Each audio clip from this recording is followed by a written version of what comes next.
আচ্ছা, আমার জন্য তোমার মায়া হয় না?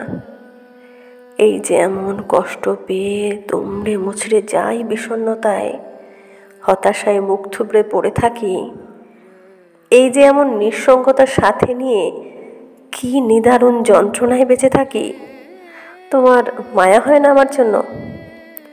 মানছি, ভালোবাসা সবার প্রতি আসে না, কিন্তু মায়া, সেটাও হয় না আমার জন্য। এভাবে দিনের পর দিন কথা না বলে তোমার দম বন্ধ হয়ে আসে না? একটুখানি দেখার ইচ্ছে হয় না বুঝি? এই যে এমন উতলা হয়ে তোমায় কত করে কাছে ডাকি, একটু কাছে আসতে ইচ্ছে করে না? এভাবে সব কিছু মিথ্যা হতে পারে না। রাস্তায় পড়ে থাকা অভুক্ত কুকুর দেখেও তো মানুষের মায়া হয়। আমায় দেখে তোমার মায়া হয় না? আমার এমন অসহায়ত্ব, দিনের পর দিন হতাশায় ডুবে যাওয়া, ভালোবাসার অভাবে, অনাদরে, অবহেলায় জীবনের স্বাদ হারিয়ে ফেলা দেখে তোমার একটুও করুণা হয় না?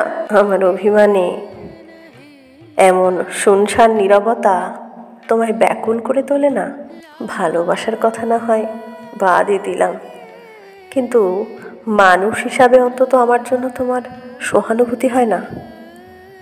এভাবে আমাকে একা করে দিয়ে তুমি পৃথিবীর কোন সঙ্গ সুখে নিজেকে ব্যস্ত রাখো? আমার থেকে বেশি কে ভালোবাসে তোমায় বলো? সবচেয়ে অবিচার বোধহয় তুমি আমার সাথেই করলে। পৃথিবীর নিয়মে মানুষ যাকে সবচেয়ে বেশি ভালোবাসে সেই সবচেয়ে বেশি যন্ত্রণা দেয়। তুমিও তো দিলে, তবুও মায়া হয় না আমার জন্য? আমার কথা মনে হলে তুমিও থমকে দাঁড়িয়ে একবার, শুধু একবার বলে দিতে পারো না, এভাবে আর নিজেকে কষ্ট দিও না, আমি আছি তোমার পাশে। তোমার জন্য বড্ড বেশি মায়া লাগে আমার। তোমার ভালোবাসা পেয়ে বেঁচে থাকা তো হলো না, অন্তত তোমার সহানুভূতি নিয়ে যদি আর কিছুদিন বাঁচতে পারতাম। লেখাটি সংগৃহীত। ধন্যবাদ। কেমন লাগলো আজকের কবিতাটি জানাতে ভুলবেন না। কবিতাটি ভালো লাগলে একটি লাইক, কমেন্ট বন্ধুদের সাথে অবশ্যই শেয়ার করবেন। চ্যানেলটিতে নতুন হয়ে থাকলে চ্যানেলটি সাবস্ক্রাইব করে অল নোটিফিকেশান অন করে বেল আইকন প্রেস করবেন সবার আগে নোটিফিকেশান পেতে। ধন্যবাদ।